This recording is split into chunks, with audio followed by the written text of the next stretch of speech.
For a trip to the province of Ninh Binh, we already left Hanoi around 8 a.m. this morning. And then from Hanoi to Ninh Binh, we have almost 100 kilometers to travel. And then halfway there, we always have a short stop on the road so that the clients can take a nice break. A little bit, have a quick coffee, and then buy products from this region. So the first stop here is the Ninh Binh Embroidery Center. It is a center to showcase local crafts from the Ninh Binh province. Well, please follow me.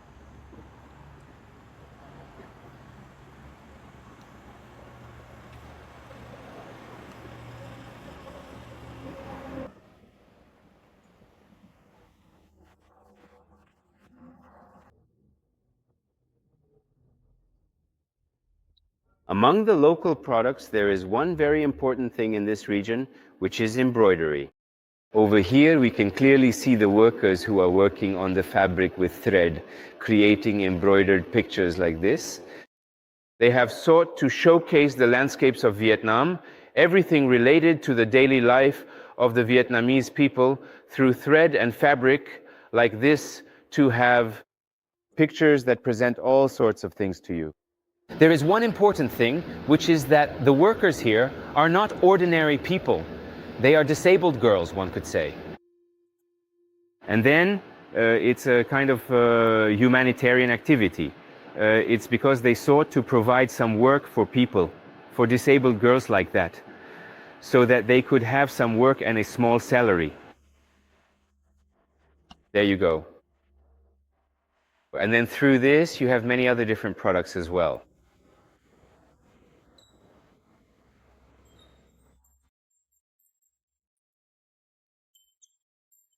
And then, because of that, on this side, we can very well stop for a little bit to have a quick coffee or to use the restroom. Right here.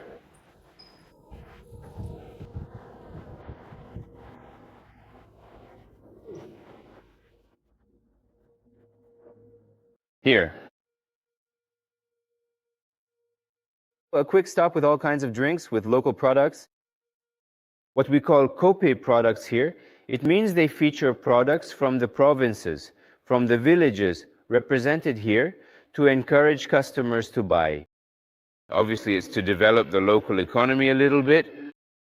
We're going to stop here for about 15 minutes before continuing our journey to the first village we're visiting today. That would be the village of Lam Ben, a Catholic village. And then we'll have all sorts of experiences in that village. For example, stopping at a local resident's house in this village to spend the night, a kind of way to visit the village, visit the church, and go cycling to take a ride around the region. It would honestly be a very interesting and engaging program for our clients and for tourists as well, especially for those foreign tourists visiting from Europe who are looking for something unique.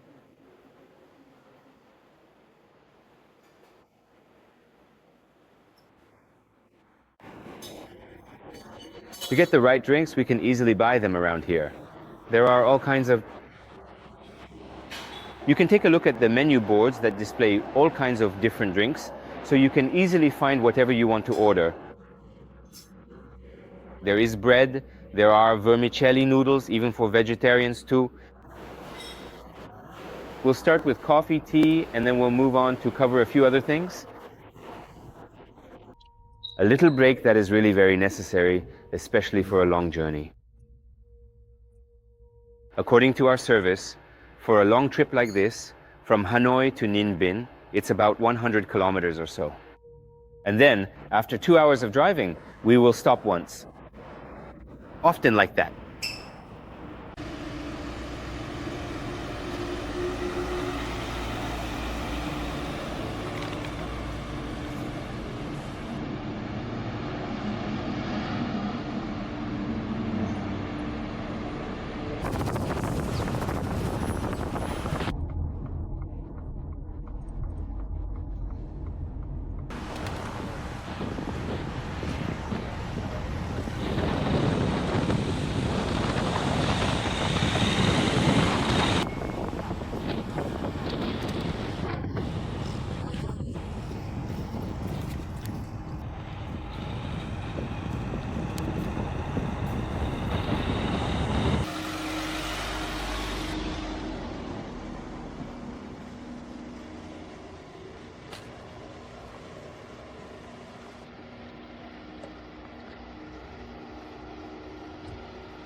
We have already arrived in the village of Langvan, and shortly we will settle into a homestay in the village of Langvan.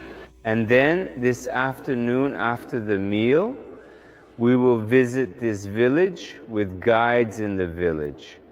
And then a small workshop to introduce you to the traditional craft, which is embroidery in the village of Langvan, a type of Vietnamese handicraft already well renowned by the Vietnamese government as a traditional craft.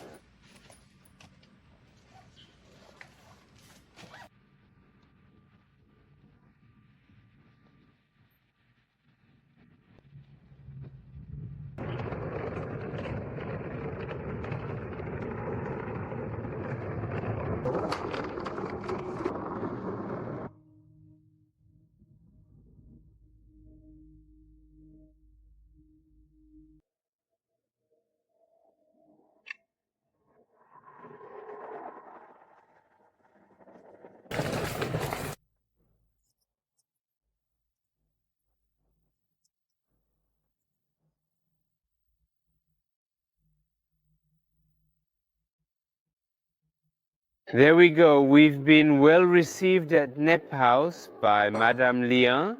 She is the family manager. And then we are going to settle in over here. We are going to spend one night here. And this afternoon, after the meal, we are going to start discovering the Catholic village with the church, with the ambassador. We are going to do a bit of cycling. We are also going to do a bit of a workshop in a small embroidery workshop with Madame Dem. And we are going to get to know a traditional art around here by an artisan, presented by a traditional female artisan in embroidery. There we go. So please, now we are going to welcome you as always with cups of tea or something around here. We can very well have a kind of herbal tea, a house called Nep House, which still keeps the memories of a family's life, who have lived for generations upon generations from flooded rice farming. That is why Nep House means the house of sticky rice, if we can translate it. And in this house, we will encounter all sorts of things that represent the presence of rice for you. So please have a seat.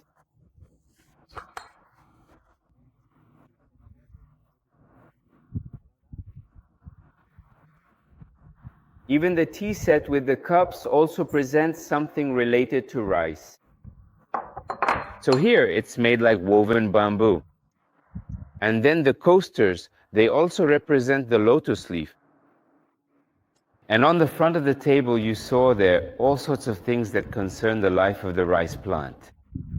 There you go, the paddy, which is germinating. And then the rice nursery. So after transplanting, it bears fruit. The ripe fruit, we harvest it, and then it comes back to the paddy. That's how it is. So it presents something that is connected to life, of the farmers who live simply from wet rice farming in this region. There you go, please, let's have some tea.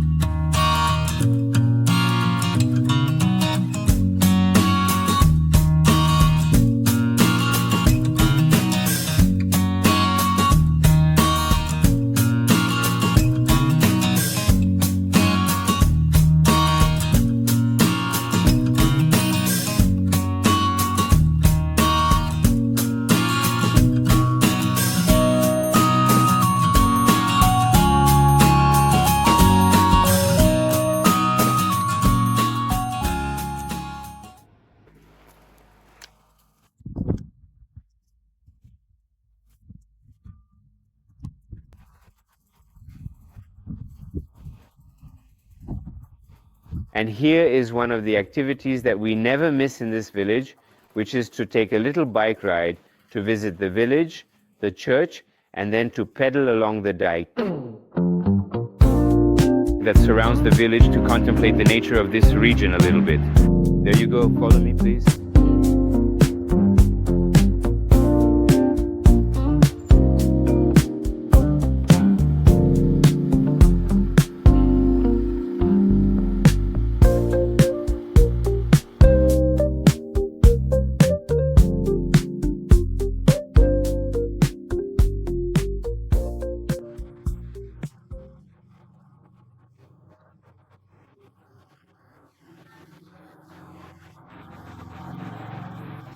There is a small house in this village of Lanvin, the Catholic village. There is a small embroidery workshop that we cannot overlook. So I invite you to come and visit this workshop with me. And here, it's a great opportunity for you to practice a little bit embroidery, a traditional art presented by a national Vietnamese artisan. Please follow me.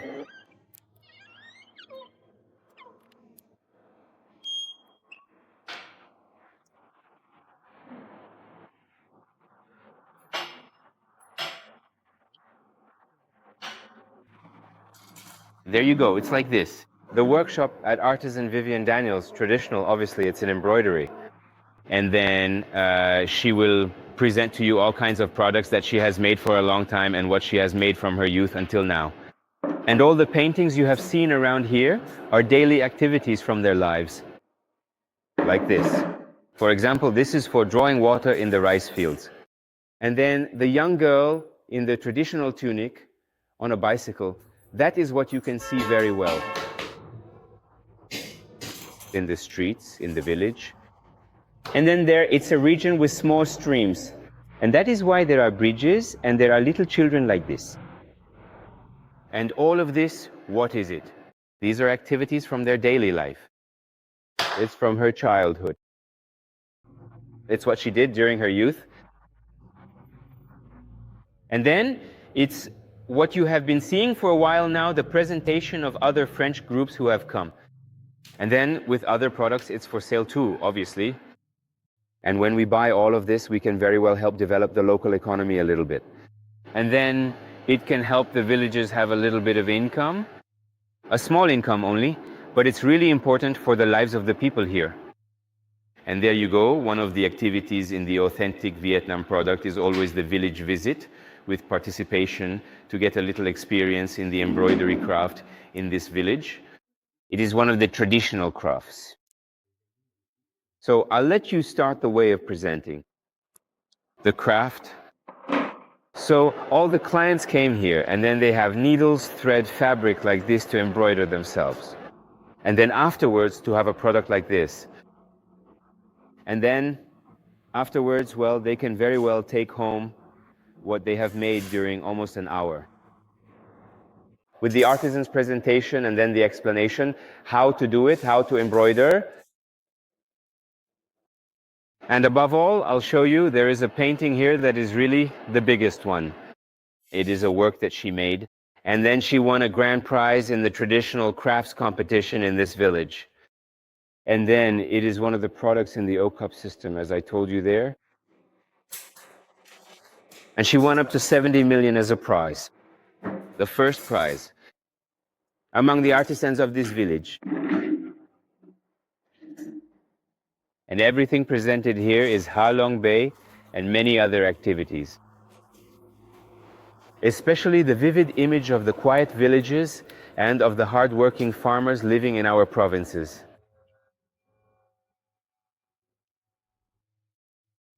And that's it for the visit to the small embroidery workshop. We are going to continue our bike ride, so we are now going to head to the village church. As I have already introduced to you, the church in this village is the heart of this village. So it is a really very important element for connecting all the villagers. So the bell rings every morning, every evening, creating here a kind of solidarity among the Catholics of this Catholic village. So follow me. Now please.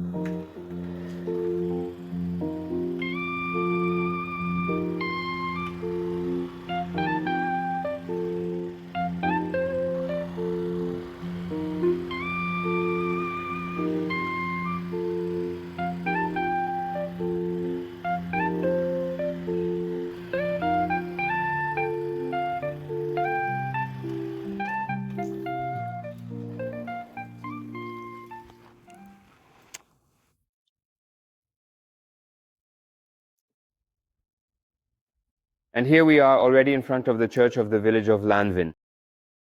It is a really very new church, inaugurated only in 2025.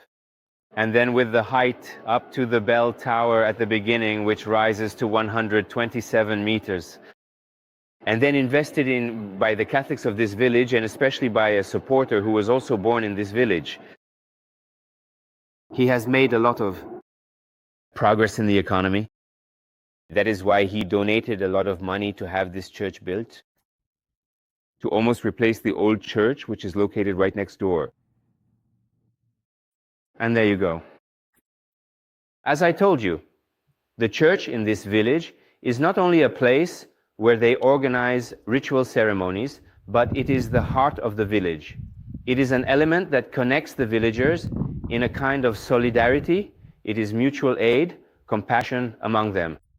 It is to overcome difficulties in their daily lives, obviously. It's because by living off rice farming, they obviously faced many difficulties. That is why solidarity among them is a truly very important thing. And for the Catholic village, that's it. But for the other village nearby, a Buddhist village. So the pagoda, compared to the church, plays the same role in people's daily lives.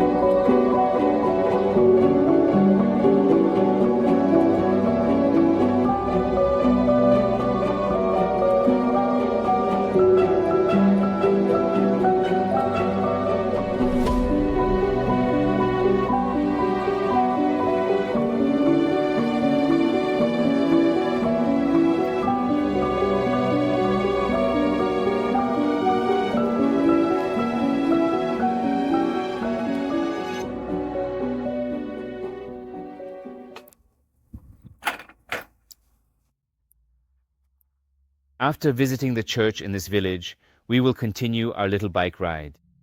So the place we are going to now is a temple, the Tongla temple then. It is another structure that responds to the inner strength of the people here, but from another village nearby. So it is no longer Catholicism, it is Vietnamese folk belief. So follow me now, please.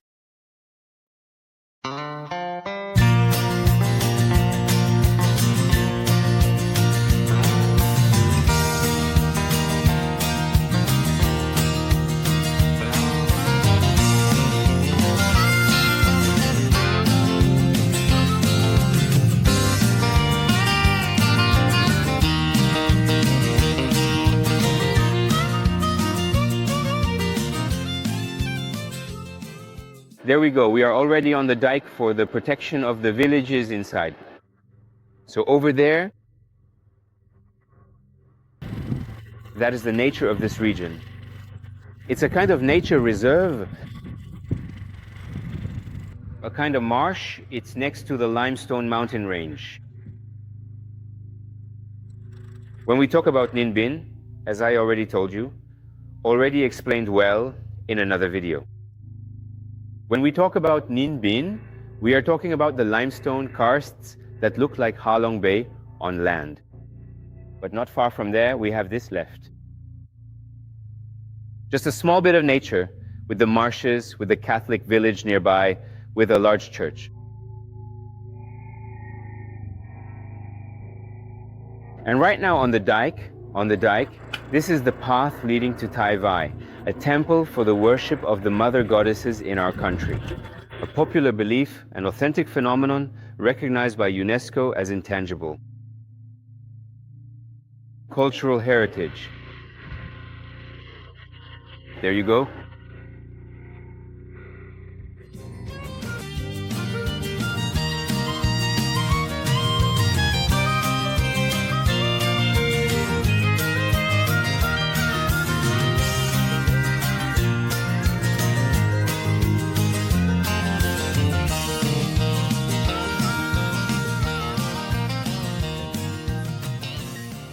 On the road, we are cycling from the village to Tai Vi, to the temple of the Mother Goddess's worship.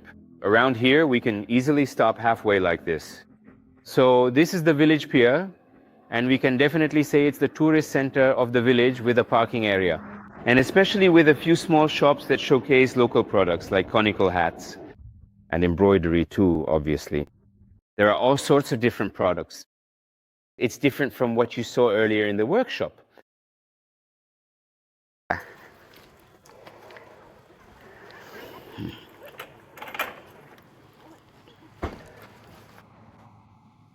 You have small tablecloths here, placemats, and then tablecloths too, and also table covers. And besides that, you have all sorts of different hats, and especially this type of hat used by Vietnamese soldiers during the war. And this is another type of hat, also from the war. It was worn by the warriors of South Vietnam during the war against the Americans. In our country, there you go. And then after that, you still have many other things left. It's to meet the demand of tourists with all kinds of embroidered products. These are artisanal products. That's all of it. These are bed runners or table runners, for example. And then here it's in color with decorative patterns. Really very, very pretty products like this here. And it doesn't cost much at all compared to the income per capita. And this here too, with open work like this. And all of these items are handmade. And each family produces and creates their embroidery in their own different style of decoration. That is why there are all kinds of different decorations. This one with flowers and that one with squares and open work. There you go.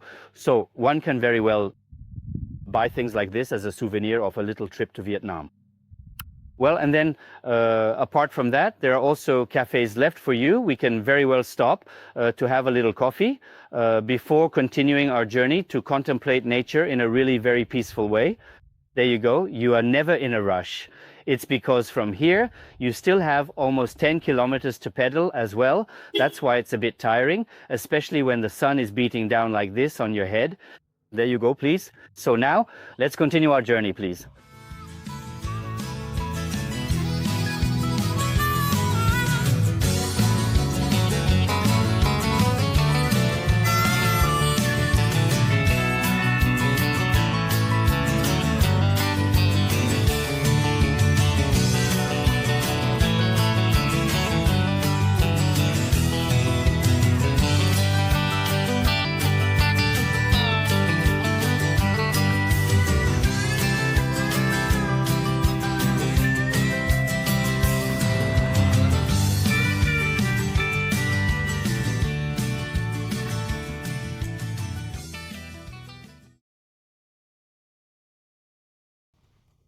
One more short break before arriving at the Thung Temple.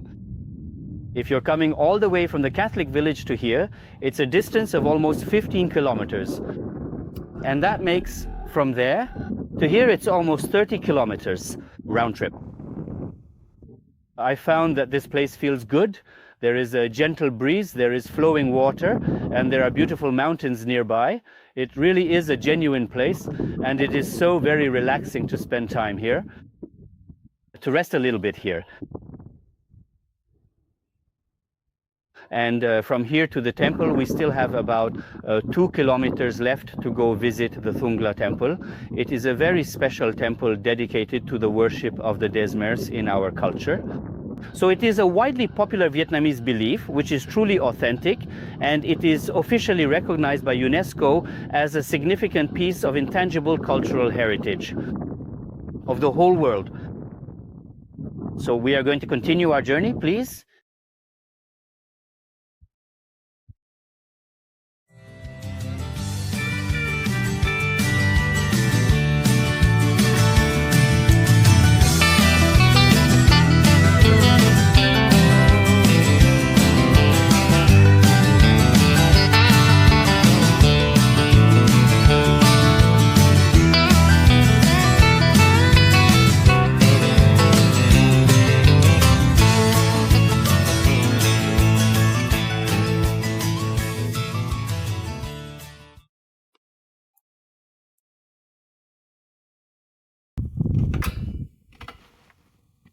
There we go, we have arrived at the Thung temple. So we are going to leave the bikes here and we are going to go up.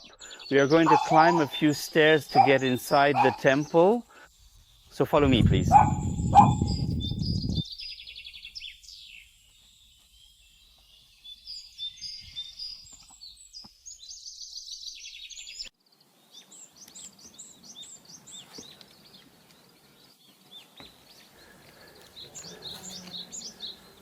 There, that is good.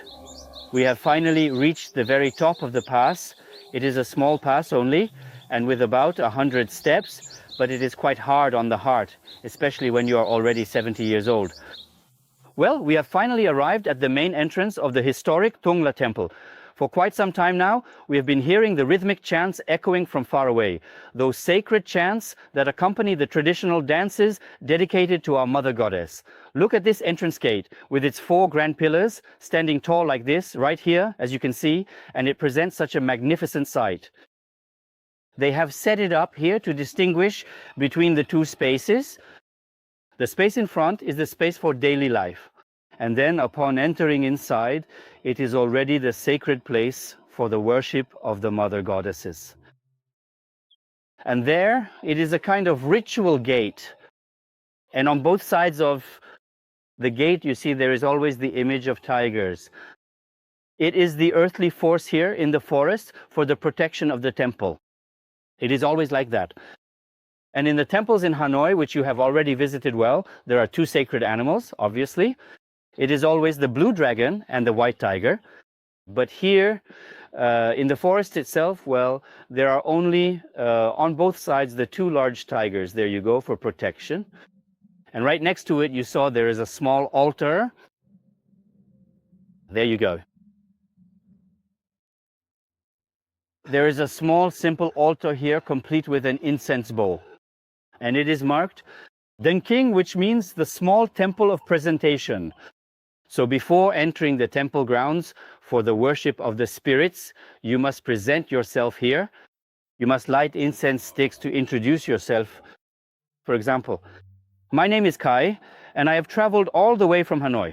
I am coming to visit this sacred temple to seek to dedicate my precious offerings to the Mother Goddess. It is my sincere hope to ask for good health, lasting happiness, and a truly ideal family life. And then, after having performed the ceremonies properly, we leave the small temple to go inside. And right next to this small temple, you have an ancient well. It is a well that was dug here many centuries ago. It was intended to provide fresh drinking water for the people who lived in the temple. But now we have kept it, serving only as a silent witness to the long history of this temple. They put a tile over here. It's because when people came, they threw money into it. They believed that whenever you tossed money into the well, you would receive back much more than the amount you threw in. However, this practice was strictly forbidden. That is why they installed a protective grate like this one, specifically to prevent people from throwing coins into it and to keep children from falling inside. Or people from being able to get inside to look for money, for example. It is not encouraged. That is why they did it this way. But in any case, we have always carefully kept this well maintained because it is truly the source of life for us all. That is precisely why the well is still standing there today. Well, now we are going to leave the entrance gate behind to go down this small estrelier pass to enter the temple located below. Please follow me.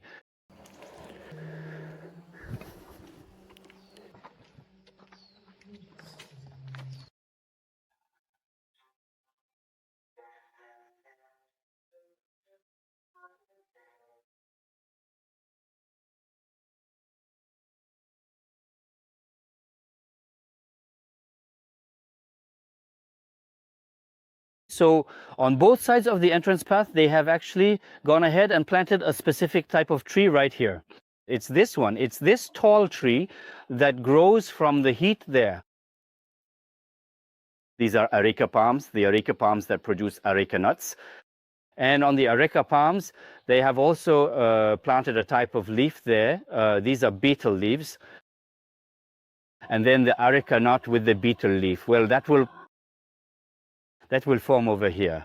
A kind of a betel recipe that the Vietnamese and the Vietnamese of the past eat a lot to have lipstick and to have a bit of warmth in the body. When they chewed it like that, it actually just felt right. But you have to take a small piece of betel leaf with a small piece of areca nut with a little bit of slaked lime put inside, and when you chew it, it gives you lipstick and it warms up the body. And why did the Vietnamese people chew this? Well, because while working out in the flooded rice fields, especially during the winter months, it would always be incredibly cold. That is why when they chewed betel, it helped to warm up the body. That is precisely the reason why they chewed betel in this traditional way. And at the same time, this is why Vietnamese women historically had black teeth, simply because they chewed betel, and it gives it a strange color. That is precisely why they are forced to lacquer their teeth black in order to be able to chew betel properly. And then the areca nut, the betel, combined with the quicklime, well, it also forms a kind of popular Vietnamese legend that tells the beautiful story of how that all came to be. And it came from a kind of love between the children of a family, between the wife, the husband, the little brother, the sister-in-law, etc. So for us Vietnamese, when we chew betel, it's not only to have warmth in the body, but it's also to convey a truly very intimate feeling between people. There you go. That's why in this kind of temple, they planted them. You will find areca nuts, tall areca palms, and betel leaves growing almost everywhere throughout the garden. There you go. Well, please, I think there is some kind of special ceremony being organized in this temple today. That is why I would like to warmly invite you to come along with me to witness this unique ritual ceremony featuring beautiful songs and traditional dances, all dedicated to the Mother Goddess, to pray for good luck, health, family happiness, and many other blessings. What humans want. Obviously, it's because when they don't have something, they go and ask for it. That thing for them. There you go, please come along.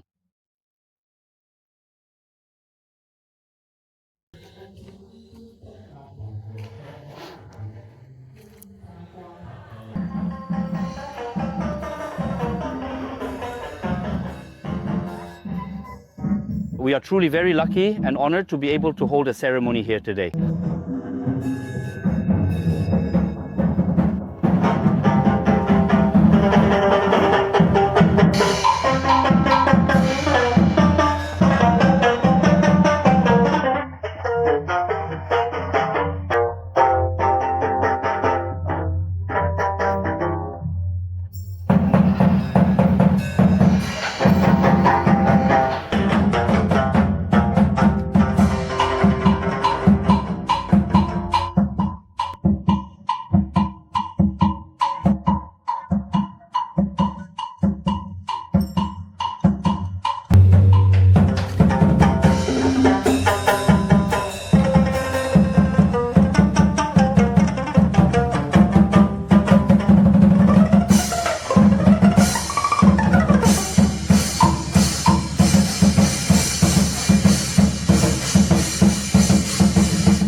There, we have just visited the Thung temple.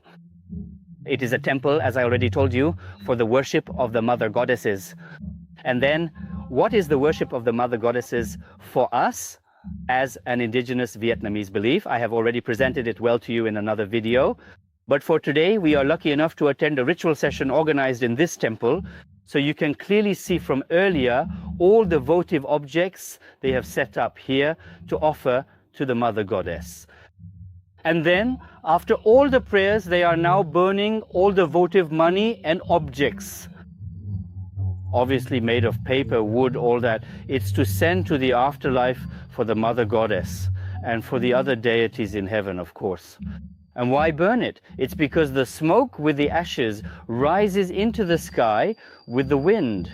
That is why they truly believe that all of this will rise into the sky, so that the deities in the afterlife can properly receive all of this. So we have now finished our visit to this temple today. So now we are going to head back to the pier. Perhaps if we still have enough time left in our schedule, we will take a boat ride to visit the nature reserve, where we can see some of the fascinating primates that are endemic to this region. So we still have about 10 kilometers left to go to cycle. That is why we need to head back right now, please. So let's go.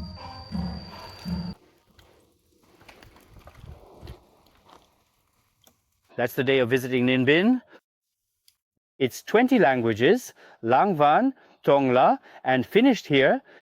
So we have now officially returned to the homestay located in the village of Lang Van. So from here, there is still about 15 kilometers left for us to cycle. So we need to put in a little more effort. Please follow me.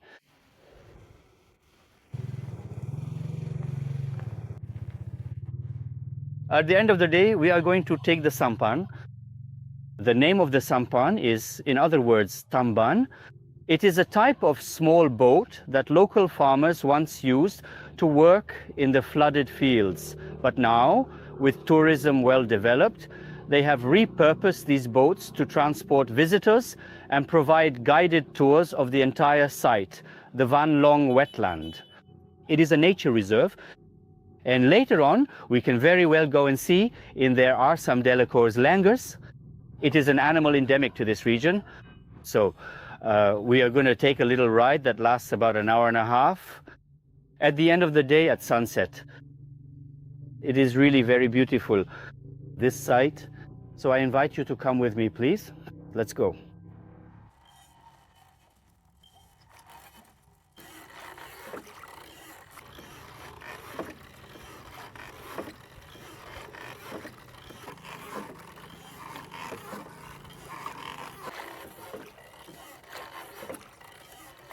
Well, so this site has a small marsh that has been flooded for a long time. And on top of that, you have the dike. So during the harvest season, the water can rise very high, and sometimes the dike will break. And it can very well flood almost all the villages inside. That is why you saw. There is a large dike that runs along the entire edge of this marsh here. And then here, it is a nature reserve.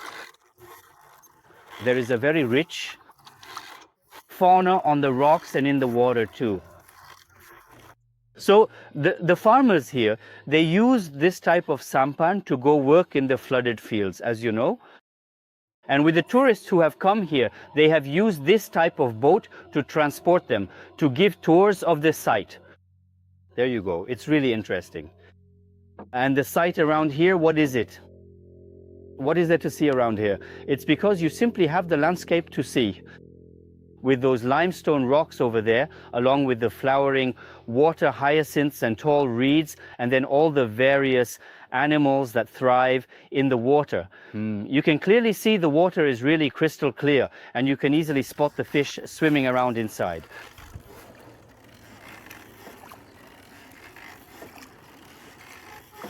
It's like the terrestrial Halong Bay. It's because it was formed around here about 500 million years ago. It's essentially the same geological formation as the famous Halong Bay. That is precisely why this region has been widely called the terrestrial Halong Bay, filled with these iconic limestone rocks. Looking back 10 million years ago, this entire part of the landscape was completely flooded with salt water, meaning the sea was here. And the sea receded from time to time, which goes all the way down to the sea. From this point here to the sea, we only have about 60 to 70 kilometers. Why exactly did we say that in the first place? It's because now, on the limestone rock, in the small cavities, we still find fossils, saltwater seashells. Saltwater seashells in the small fossils on the limestone. And in a little while, as we get closer, you will be able to see very well. See also the erosion, the traces. Seawater here. And there you go, we have the reeds, the water hyacinths, and the water lettuce. And then on the hyacinths, you can very well find there are little pink spots there. Little pink spots.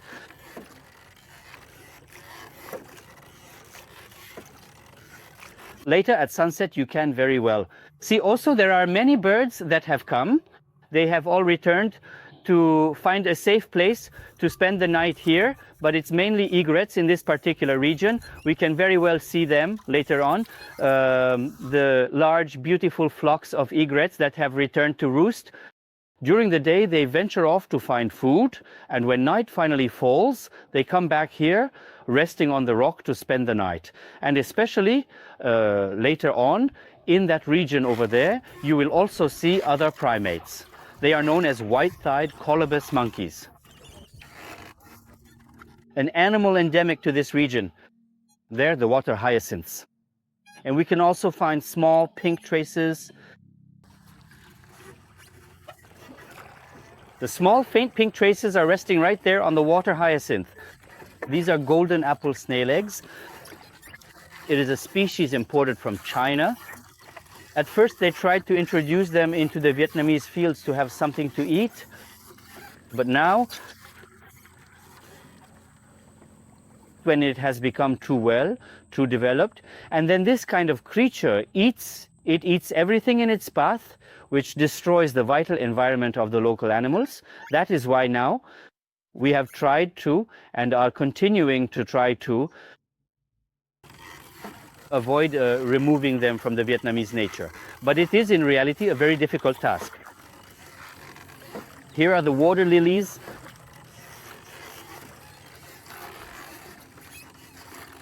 So the farmers in this region, they have lived well in this region like this. On one side, you have these incredibly lush green fields, and on the other side, it is the very same tide you saw earlier, with a life obviously attached to the water. That is what you have seen up until now. And the mode of transportation that we took just now, it is a means, a versatile sort of work tool.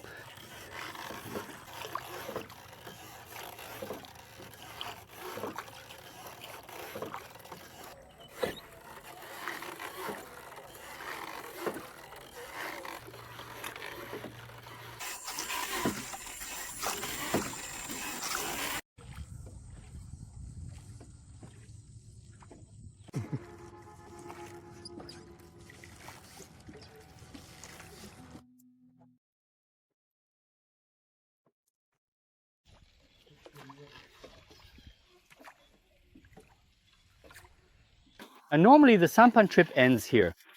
It's because we are simply visiting the beginning of this cave. And normally you can easily go deep into the cave and you can easily go to the other side. But when the water rises like this, you can't. It's mainly because the cave, as you get towards the very end, starts to narrow down quite a lot. And then in this mountain range in Kanko, there are many caves just like this one. There are pierced caves. There are caves that lead for several kilometers by going through caves like this. So the day after tomorrow, we are going to visit another cave called Galaxy to show you what it's like. We are exploring a cave here in the limestone region. It is remarkably similar to the caves in Ha Long Bay, filled with stunning stalactites and stalagmites that have been forming for thousands of years. After we finish looking around, we will head back to the pier, taking a completely different route, so that you can see a bit more of the landscape here. There you go, please.